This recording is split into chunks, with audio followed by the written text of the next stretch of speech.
someone wants to sharpen it up, tidy it up, make it look nicer, or something completely different. Yeah. We're open to people sending them in and seeing what we get. And even if we don't choose to use them as the main logo, I'm sure we can use it into other stuff. Because we've talked about what about if we to thank people for gifting us with donations. What if we made some merchandise that we could return favour with? Yeah. Well, I'd actually had a couple of ideas for different things like that that revolved around like recurring catchphrases and stuff. So yeah, it could be that we got one that's been working its way through my head is some sort of. I'm not sure what it'd go best on, but you could just throw it on a mug or anything, couldn't you? I suppose. But something that's along the lines of, do you remember the old what's that song? I Want My MTV. Yeah, the Dire Straits one. Yeah, but instead of that, I Want My 2-year deal. And very good. Yeah, that's one that's been working its way through my mind. The one I'd come up with was a Super League pod car sticker that had the Super League pod emblem, and then it just said "strapped in" on it, which I thought would be quite cool. But we're spitballing, we're freeballing at this point, aren't we? The other thing I wanted to mention last show that I forgot to mention is I did my sort of let's buy some tickets for the finals for next year. Yeah. Bit now I'm sort of throwing it on you. This as well, because you obviously might not have plans to go to the finals next year.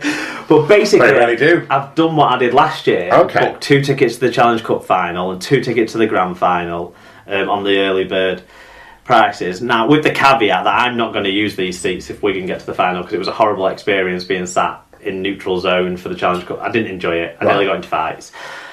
Just verbal sparring. I was going to say, Christ, I can see that going. But so I've booked them in like the mid-range price bracket. So basically in the middle, but at the top.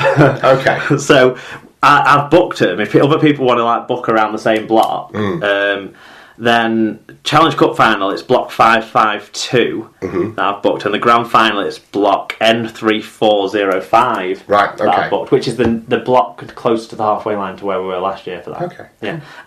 So, like I said, relatively high up, cheap seats, but yeah. It might be good for people to come and sit with us as well. Yeah, exactly, if people wanted to do that, yeah. What I was thinking as well is either if you don't want the spare ticket, or if you do, but we can get to the final, so I go to sit elsewhere. What we could do is maybe auction off the ticket, the remaining ticket, or both tickets, if it comes to that, or however it might go, to listeners. And give the any money we make, sort of thing, to one of our community teams that we sort of have links with. There's the Trojans down in Tonebridge, who we're big supporters of, and there's obviously Mighton, who'll be under 9s, will it, next year? Under 9s, there you go. Like young Joshua McKenzie's team, so things like that. So there's all these things, and if we were going to go down the donations route, we would be looking to put a percentage of that aside to go to one of these sort of clubs to give something back to, because it's all friendly donations. It's not like a money-making enterprise. We've got our eye on maybe it's about improving the show. A new microphone, maybe some sort of mixing stuff that we can use. So we've got our eyes on some stuff, haven't we? So that's all I wanted to say, really. Oh, and then I was going to say, are we doing a Christmas Ask SLP again? Oh, God, yeah. Because people might want to start thinking in the near future. Well, we can start tweeting out the hashtag again, can't we? We traditionally do it between Christmas and New Year, don't we? Yeah. So I think that's a good way to aim for it again. Yeah, I mean, or like just before or just after. We'll have to figure out when we're free, won't we? But yeah, exactly. But, okay. So no, definitely do a Christmas episode. That's all those bits. But that's business. You seem still overwhelmed with the beer. It's just phenomenal. It's just a lovely thing, and like I said, completely unexpected. Absolutely, and very, very much appreciated as well. So cheers, everyone. I've got half a mind to go and open one now after the day I've had. So you got to drive home in that weather. I've got to drive home in this weather, so I'm going to wait till I get in. I'm not sure I'm going to fit the box, to be honest. It'll go in the boot of the Tigre, won't it? It'll go on back seat. It doesn't have a back seat on the Tigre. It's a 2-seater. Does it? I'm like Bergerac, mate.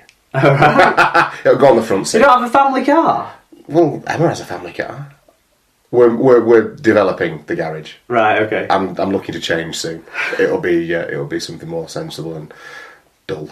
There you go. Well, I'm sure you can strap it into the passenger seat. Absolutely, I will. Yeah. I will be strapping myself in with it. There you go. Fantastic. Okay, so that's the catch-up and shout-outs taken care of. Let's take a look now at news from around the world of rugby league.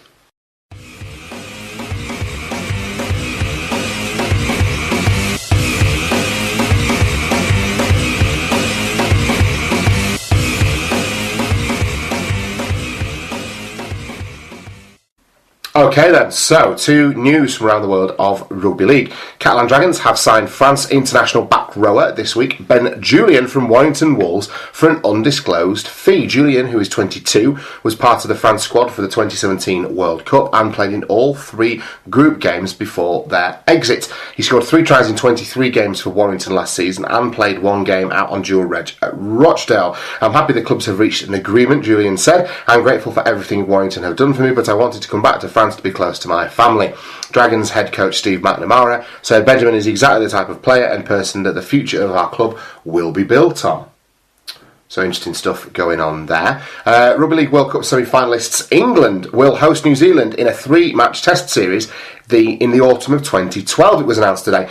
England will face the Kiwis for the first time since the narrow 16-17 loss in front of a sellout crowd in the Four Nations 12 months ago, and will be hoping for a repeat of the 2015 series when Sean O'Loughlin led the team to a 2-1 series win. England, who face Tonga this week in the World Cup semis, will be looking for a victory over a Kiwi side determined to hit back following a disappointing World Cup campaign. Now, since I put that piece of news in, the fixtures have been announced formally, and the locations are out as well, aren't they, Mark? Yeah, it's Hull, Anfield, and Ellen Road. Yeah, Ellen Road, so all in the north this time. And yeah, there's still some talk as well about like a European Nations tournament next year as well, so it'd be interesting to see how that gets fit in. This makes me think England won't be playing a full England role in that, which then means England will pick in periphery players for an England B, which means the periphery players might not play for Ireland or Scotland, which doesn't make much sense. So that's going to be interesting to see. One of the bits of like tweets we had actually made me, I think is linked to this. Paul Michael Craig got in touch. He said, question for the pod, would a tour by New Zealand or Tonga have had more interest in the UK for next year?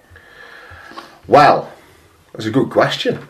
Things are obviously, and we'll talk about this more later in the podcast, but there's obviously things afoot within New Zealand Rugby League at the moment. But I think, in terms of a broader draw, the Kiwi brand is probably stronger than the Tongan one. You've still got to think it's a stronger brand. You also have to wonder,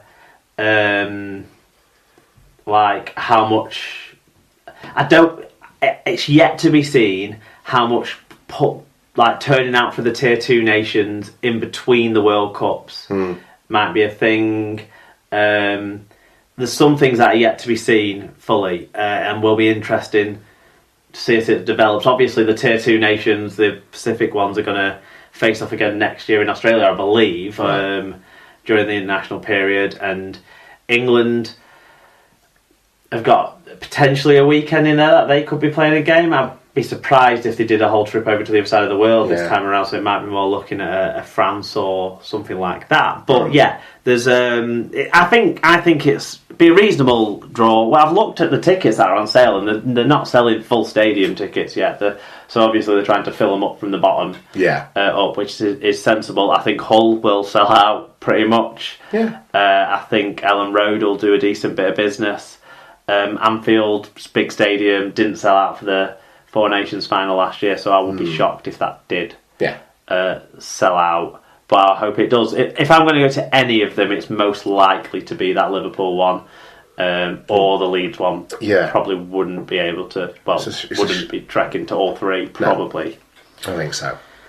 But yeah, so we'll see how we do. Okay, moving on. Australian halfback Jack Littlejohn has joined Salford Red Devils on a 2-year deal. The 26-year-old started his career at Manly Sea Eagles and spent the last 2 seasons with West Tigers. I was extremely impressed with Jack's attitude when Ian Watson and myself spoke to him, said Red Devils Chief Executive Ian Blease. So he's coming in, I guess, to fill the void of Mick Dobson. Yeah, basically, and I suppose I don't know. I don't think anyone knows a lot about him because he hasn't really had much of a go. No.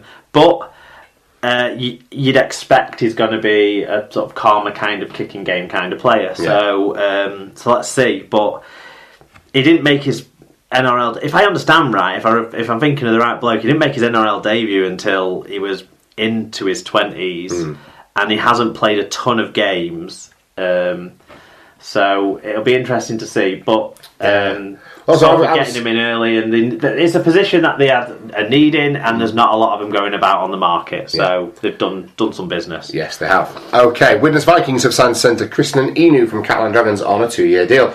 Inu joined Catalans midway through the 2015 season after a spell in rugby with Stade Francais, and went on to score 14 tries in 46 Super League appearances. I'm very excited to be playing for Widnes Vikings in the Super League next season, said the 30-year-old. I know from experience that Widnes are a tough team to play against and have great supporters, so I'm pleased to be joining them.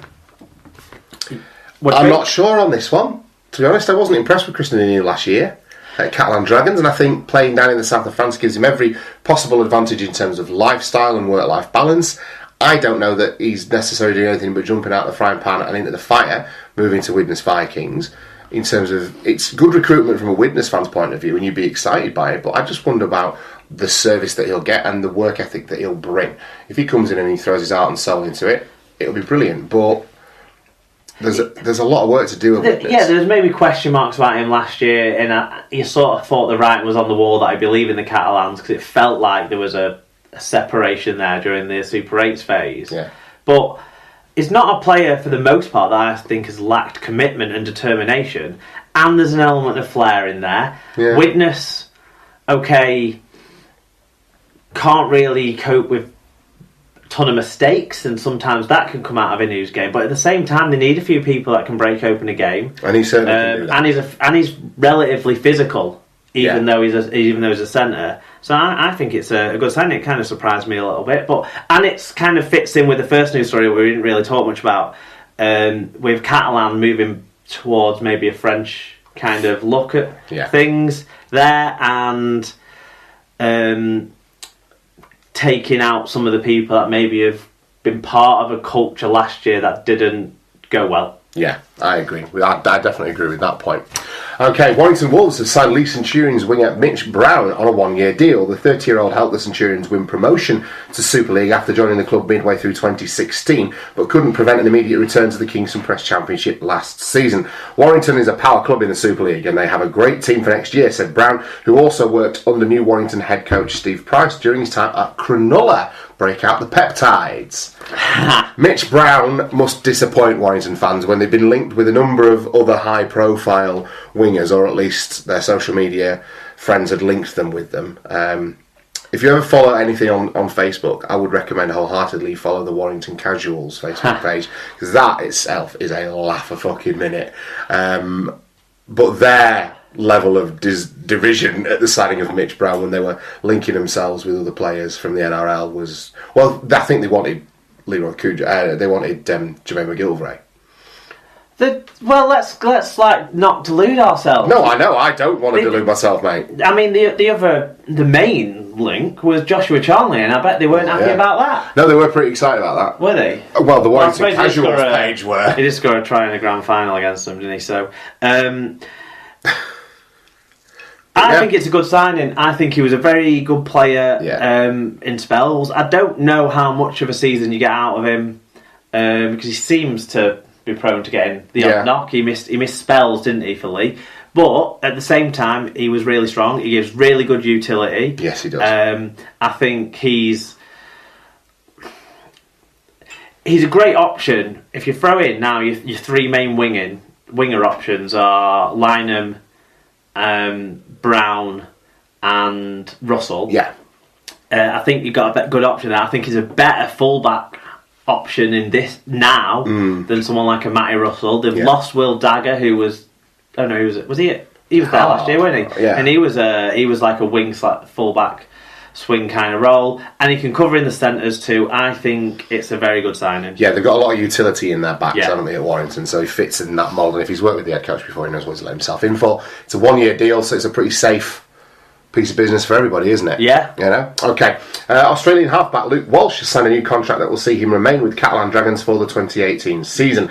The 30-year-old joined the French side on a 12-month deal following his departure from St Helens and made 29 appearances in 2017 as the club narrowly avoided relegation from Super League.